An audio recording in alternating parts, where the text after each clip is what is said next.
الحمد لله وكفى وسلام على عباده الذين اصطفى ما بعد قد قال الله سبحانه وتعالى أعوذ بالله من الشيطان الرجيم بسم الله يوصيكم الله في أولادكم للذكر مثل حظ الأنثيين صدق الله العظيم. As you're aware, this will be a two-part presentation, so inshallah we'll try and cover the preliminaries and talk about the importance of wills and inheritance, and why we need a will, especially living in this country, and some of the things in relation to how a person composes a will, and the things which would prevent a person inheriting, as well as the types of inheritance that we have. And we'll leave the rules and examples, inshallah, for tomorrow. Firstly, why is this so important? It's the forgotten knowledge. You'll find few people who possess the knowledge of inheritance. In fact, when it comes to studying, ask those who have studied, we have a specific extra lesson, even though we study fiqh, seerah, and other subjects. There's a specific extra lesson specifically to learn about inheritance. And this is something that people often struggle with as well, to try and grasp the concepts of, and kind of a related matter as well, that those who are hufaz, the ruku, which some will struggle with, is the first part of which I recited at the beginning, يُوصِيكُمُ اللَّهُ فِي أَوْلَادِكُمْ. They struggle with that as well. Now,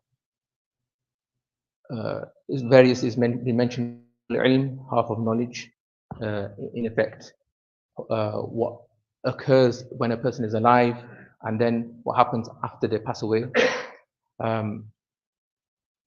And this will be the first to be removed. You'll find that few people possess the knowledge in relation to inheritance, which makes it all the more important.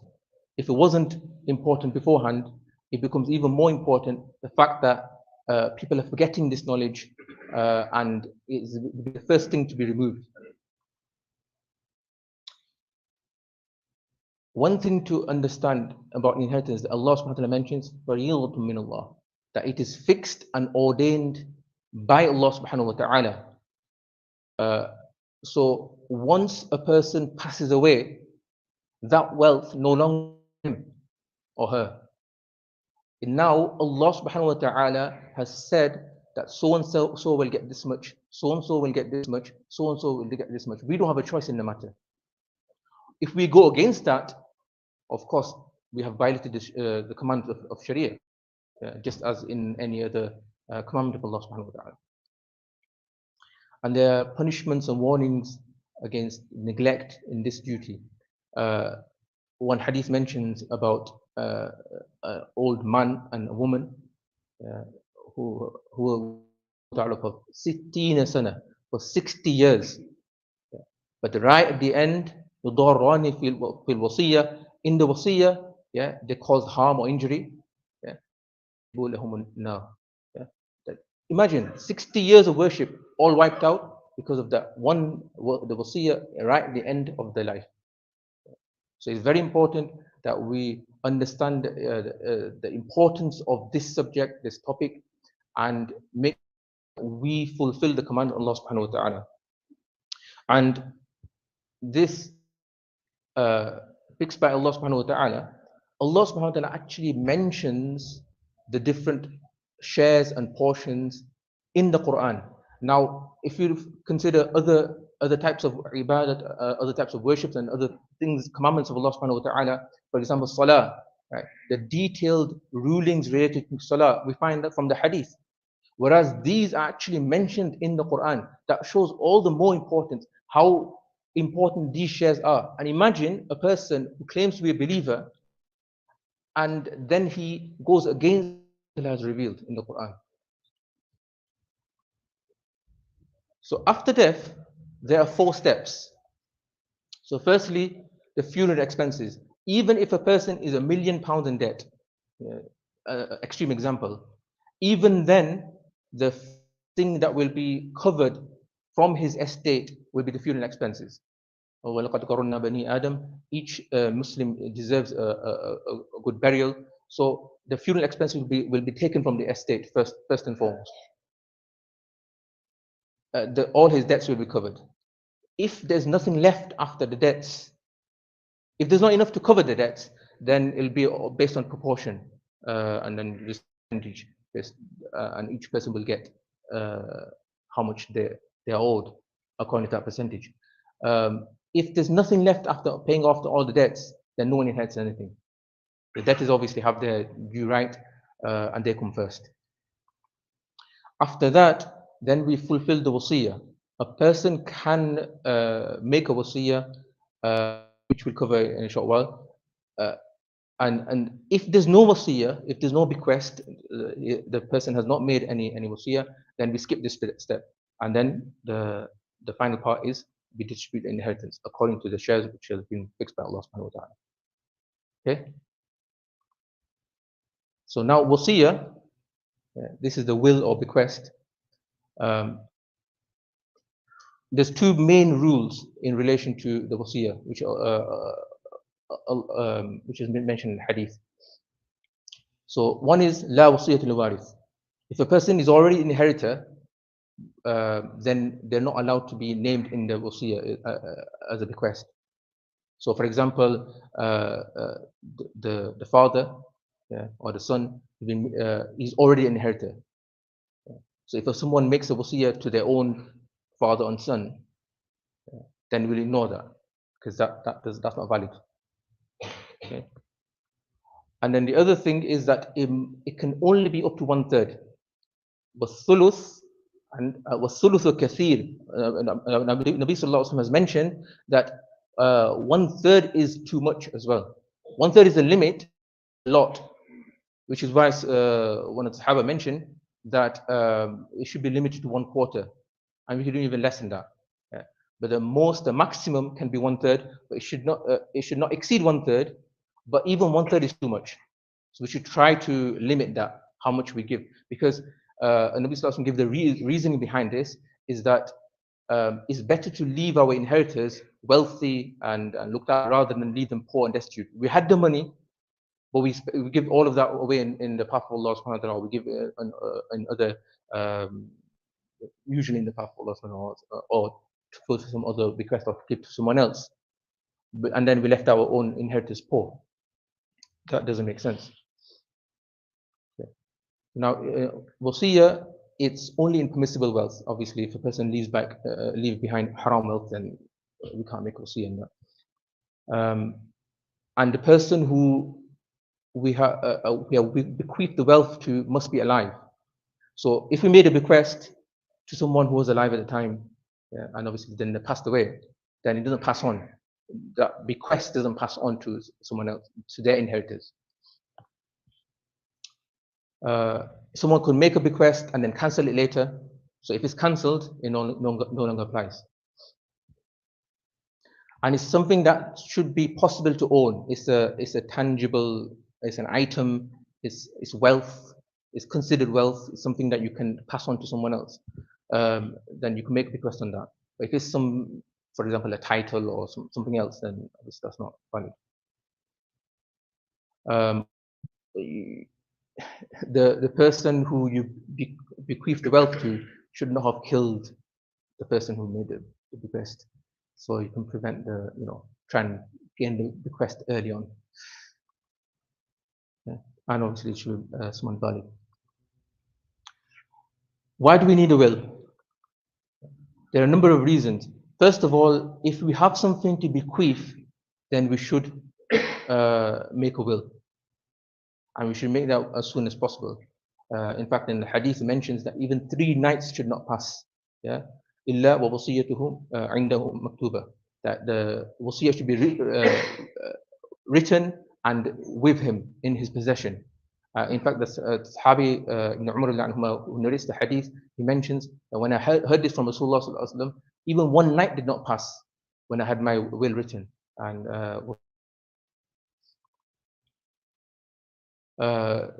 if see, sometimes we think that this inheritance is to do with people who are in the old age, but we found, I'm sure many of us will know of people who have passed away in their 20s, 30s, 40s, 50s. There's no guarantee of life. Yeah, we don't know when we will pass away. Furthermore, when a person passes away young, then he'll have children who are, underage. So who will look after them? So he can. This is something which a person can write down in his will that I want so and so to look after my children. Uh, Unfortunately, this is a big problem, in our community, in our societies, is that there are many bid'at and rusum and customs that happen at the time of death.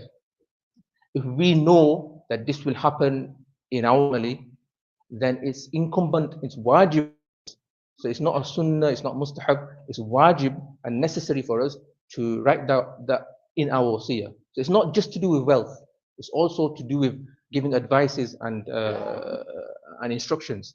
So we have to, it's wajib for us and necessary for us to write that down. Otherwise, we will be held into account because we knew that our family will commit bid'ah. Now, if they do afterwards, then we have responsible for that because we did nahi anil munkar. We told them not to do that, and if they still did that, then that's upon their heads. People will have missed certain commandments. They have Hajj, Salah, Zakah, Sawm, Qurbani, any of these things which are part of the wajib. If we've missed them, then we have to make a note of all of the ones I've missed and make sure we make a bequest for that. Obviously, we should cover that whilst we're alive, and we can keep updating as we cover. So, for example, Salah, if a person is making up his missed Salah, then he keeps updating. Inshallah, eventually he covers all of his missed Salah, then he can remove that from his wasiyah. And as we live in a non-Muslim country, if we don't have a will, then the laws of intestacy will apply, and it's something like half will go to the wife or to the husband, to the spouse, and then half will go to the children or something like that, right? Or anything could happen. So it's very important, especially when the Sharia by default, we have to make sure that we have a will so that our inheritance is distributed fairly and properly according to Sharia. If we fear that our family is not practicing, and if I don't leave a will, they'll distribute it unfairly, not according to what Allah subhanahu wa ta'ala, then it's necessary, it's wajib upon us to have a will, to make sure that our inheritance is distributed according to Sharia. Sometimes people have nikah, which is not registered in the courts. And likewise, you could have a marriage which was registered, but the divorce is not registered. The divorce has taken place, but it's not been registered officially. So all of these things you have to write it down in the will to make sure, because when the divorce is taking place, then the spouse is no longer can no longer inherit. And likewise, if someone is married but it's not official, they will inherit. If you have non-Muslim heirs, we'll cover that in a short while. Muslims are not allowed to inherit from non-Muslims, and non-Muslims cannot inherit from Muslims. So if we have non-Muslim heirs, then they could make a claim against the estate if we exclude them. So that's why it's very important that we make a will to make sure that they're excluded. And this is more for financial planning, tax planning, and obviously we don't want the taxman has been taking so much of our wealth throughout our lives. We don't want them to take away all of the 40% or whatever it is after we pass away. Yeah, that should go to our inheritors, not to the taxman. So, if you've got that much wealth, then pay a bit of money, get some tax planning, financial advice, and make sure we avoid paying that tax. So how do we write a will? As I mentioned before, we should hasten to write the will. Hadith mentions that even 3 nights should not pass when we written the will. We'll make sure we have witnesses. and appoint an executor who will, someone who is deendar, someone who is pious, will make sure that he will distribute the inheritance fairly and properly according to Sharia. Obviously, we can get one of those free templates, which is fine. If you have very simple affairs, uh, nothing complex in our financial situation, then and we don't fear they will have disputes and arguments and so on and so forth, then you can just have a simple free template and just fill that in. Otherwise, uh, if it makes sense to pay just that small amount, get some professional legal document, which and we can ensure that it's Sharia compliant and it's all by law, so no one can raise a dispute against it. So there are a lot of inheritance mistakes, and the ones I'm listing here, ones that I've personally seen firsthand. This one is that females are unfortunately deprived of the inheritance. Now, consider this. Allah subhanahu wa ta'ala mentions in the Quran that if there is وَإِن كَانَتْ وَاحِدَةً فَلَهَا النِّصْفُ. If there's one daughter, and there's no sons, one daughter, she gets 1/2 of the wealth. Right? But if we see in our situation, in many of our families and communities, we see that the females, the women folk, are completely deprived of inheritance, or given a small, minute amount. Whereas Allah subhanahu wa ta'ala revealed in the Quran, at a time when you can imagine this, how women were treated then. Allah subhanahu wa ta'ala elevated the status of women, and gave them so much wealth. And if you look at the inheritors, how many there are, the Furud, which we'll cover shortly, there are more females than males in the ones who have been given the shares by Allah subhanahu wa ta'ala in the Quran. So what some people do is they delay inheritance. It's supposed to be done immediately. Now, in your families, you'll have some people who are well off and some people who are not so well off. Each of those people, that inheritance is their due right. So why deny their right by delaying? Sometimes I've heard situations where it's been delayed for 20 years, it's still not been distributed. And in the meantime, people pass away. Once someone passes away in interim period, then it becomes so complicated to work out who does what. Because then what happens is that some part of that now becomes, you have to work out what that person was due, and then it forms part of their inheritance. But then that first one has been delayed, and it continues to be delayed. So the inheritance should be distributed as soon as possible. People often deprive the rightful heirs. For example, it could be an orphan, or it could be generally female. They're deprived of their due right. Sometimes it's done wrong. It could be the opposite. We think that if Allah subhanahu wa ta'ala has mentioned the male receives twice the portion of the female, but they think that equality, so the sons and daughters get equal. Yeah, I've seen that as well happening. And sometimes people don't dispute it at all. Yeah. So, for example, someone has very few assets, very few, not much in savings. Yeah, so probably just give that in sadaqah, and then he might have one property. Yeah, so I suppose you could say that the last son, the youngest son, he just lives in that property and he just takes the property. Right? So effectively, everyone else has been deprived, and he takes the whole estate. So this is all completely incorrect. And what happens, and sometimes I've seen this as well, that when the person wants to distribute fairly, properly, so they work out the shares properly, and then when it comes to the sister, so for example, the eldest son, he's the one who's responsible. So when it comes to the brothers, he'll give them their share. When it comes to the sisters, he'll say, do you want this? See the difference in attitude, the difference. It's expected that the males will take the inheritance, and now because the females have been so subjugated, they feel it wrong to accept the inheritance, or they feel pressured not to accept it. It should never be like that. It's their due right.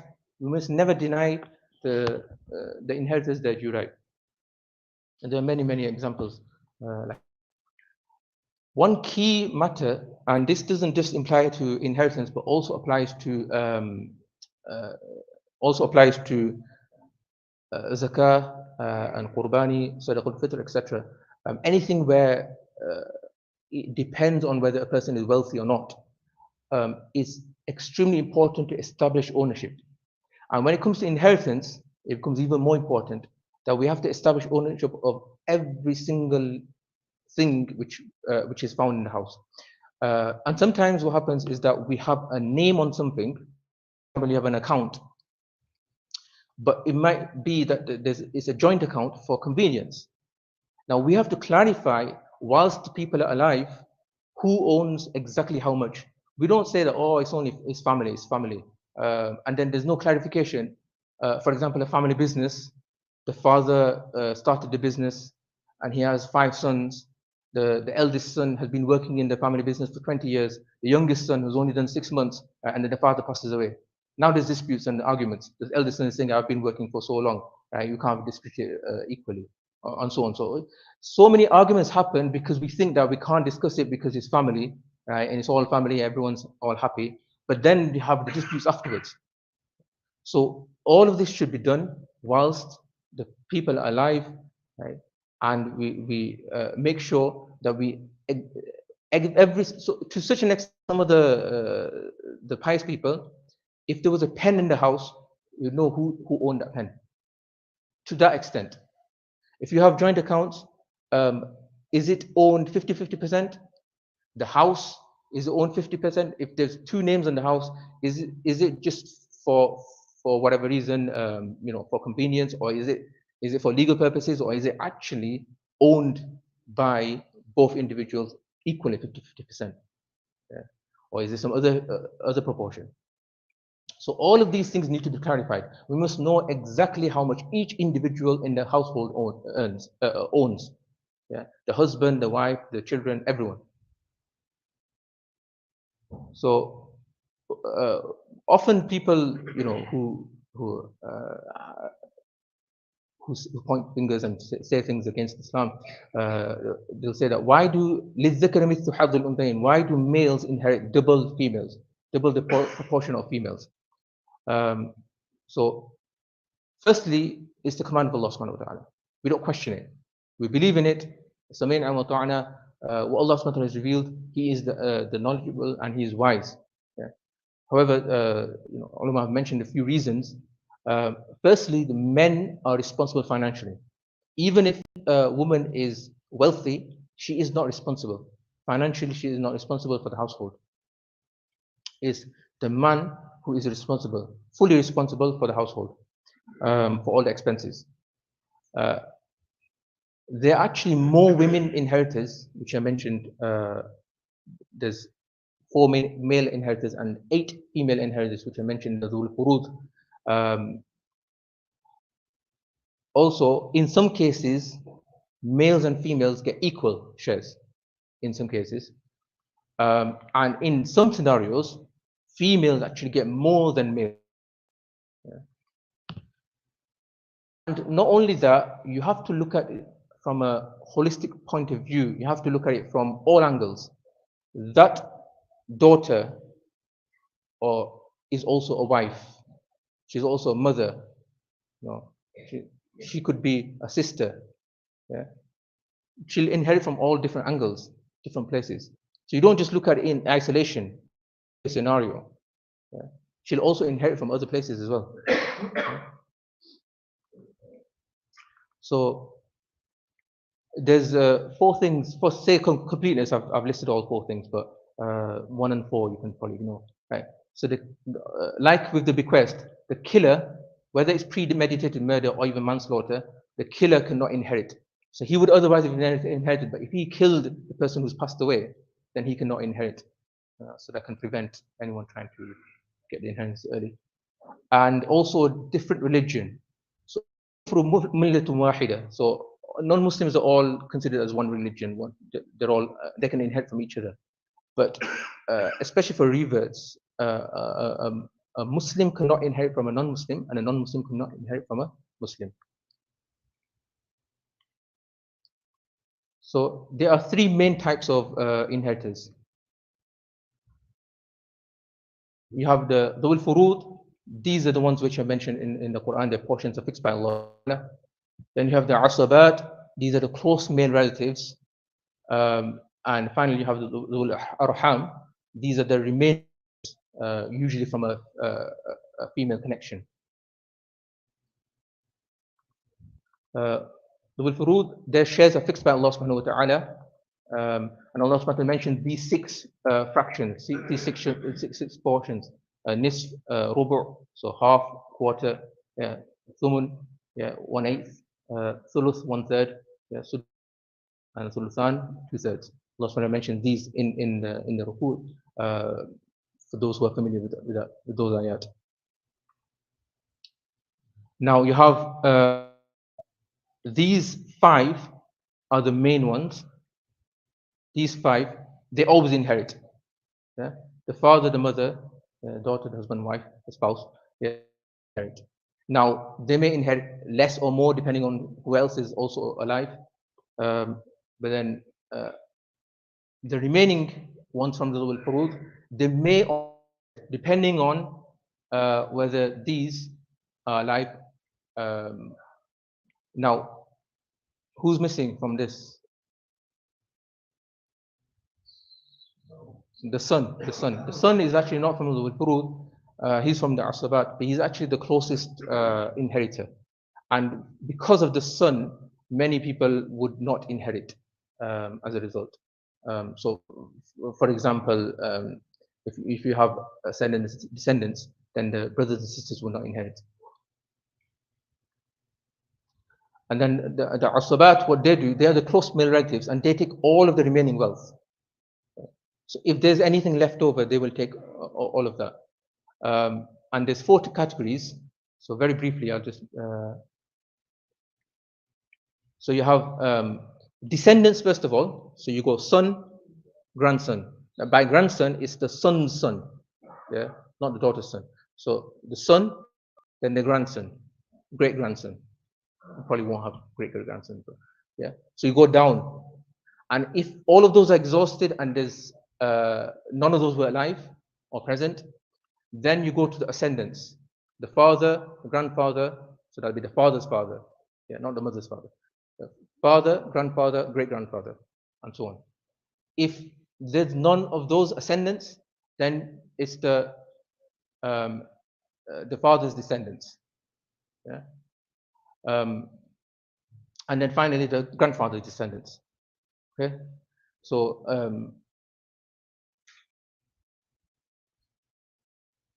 okay, so you have the and so on, and then you have so these will be just the male relatives. And finally, I'll just mention about the arham. This is quite rare because if there's no asabat, it actually goes back to rod to the furud anyway, except for the spouse. So it's very rare you actually even get to this stage. So to skip this. I think we'll stop there because then we can talk about the rules. Do a quick recap beforehand tomorrow, inshallah. So I think we'll stop there. If there's any questions anyone has, then feel free to ask. And just to emphasize again the importance of inheritance and the fact that many people. I'll mention one last point. Come and ask. A lot of times they ask, "Can I do this? Can I do that?" They're looking for loopholes. They want to say that I want to give, I want to have give my house to my son. But then that obviously means that they want to deprive their daughters. So can I do it during my lifetime? So if you want to do it during lifetime, that means you can't have your cake and eat it too. So what some people want to do is they want to live in the house, yeah, until they pass away. And then when they pass away, the house goes to the son and their daughters are all deprived. That's what they want to do. But they can't do that. If they want to gift it during their lifetime, which they're allowed to do, that you can gift uh, uh, to your children, then they would have to actually properly gift that, meaning they would have to leave the house and take all of their possessions out of the house. That the son has full ownership of that house, or whoever they want to gift it to. And only then will you consider that gift to be complete. So who's going to do that? Yeah. And when someone approaches me for advice or on in relation to trying to find loopholes or trying to find workarounds, I say that the fact that you've come and asked the question means that you have some fikr and some worrying concern for deen. Yeah. So I will try to discourage them, strongly discourage them from trying to find a loophole, because Allah subhanahu wa ta'ala is the wise.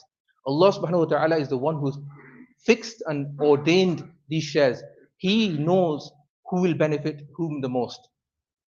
So that's why we should just leave those shares as Allah subhanahu wa ta'ala has ordained, right?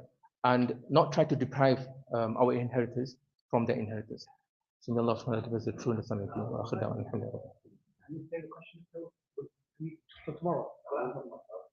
Yeah. If, sorry to, it's just because there's 10 minutes left. Any questions you can ask tomorrow, or you can just, I'll give you a number on the group. The next thing I'll just ask you. Sorry, I didn't mean to cut you off. Literally, there's quite a few in the comments as well. It's just because been told by the powers that be that we need to cut off.